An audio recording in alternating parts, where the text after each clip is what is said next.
All right, good morning. Let's get our paper labeled with our full name. You could put the date. I think it's going to be the 5th day of January when you do this assignment of 2021.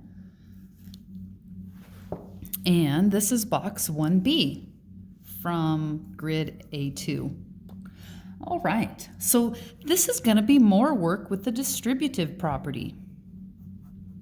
What, Miss D? I thought we already did all we needed to with the distributive property. Oh gosh, no, you're going to use the distributive property all the time.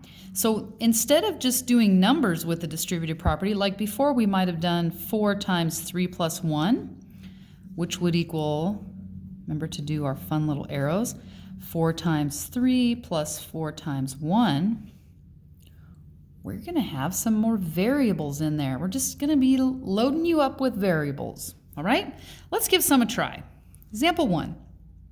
How about x times y plus 1? So this problem looks very much like this one. But where the numbers are, like there's a 3, there's a y here. So when we write it out using the distributive property, where there's a 3, we would have a y. Let's try it. Now you could do it horizontally like this or vertically. I'm just going to do them horizontally to save some space. So x times y is x times y. And x times 1 is x. Now a lot of students will say, oh, well this is 2xy. But it's not, because remember yesterday we talked about like terms and they have to have the same variable. Well, this one has 2 variables and this one has 1. And even though 1 is the same, it does not have both. So it cannot be combined. This is your final answer. What, Miss D? That makes no sense. It'll make sense eventually. Work with me. Okay, let's try another one.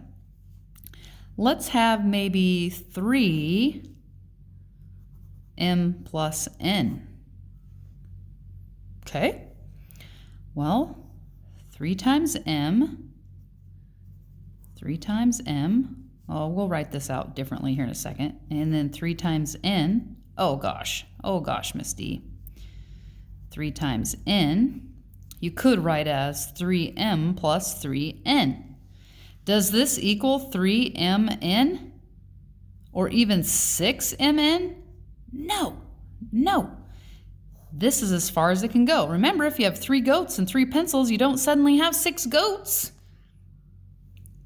Why do I always use goats in my examples? All right, let's see if we can get a little more complicated. I think it's pretty self-explanatory, the process. We'll do one more where I'll try putting the constant in another place. Let me see. P's and Q's. P, and let's do 2 minus Q. Okay. P times 2 is 2P. Usually the coefficient comes before the variable. And minus PQ. These are different. Even though they both have a P, this one has a Q also, so they are different. This is your final answer. Okay, I'm going to give you some problems today to work on, and I want you to go from this to writing out this. Sometimes this process is called simplify. Okay? Simplify the expression. Okay, that's 1B. Good luck.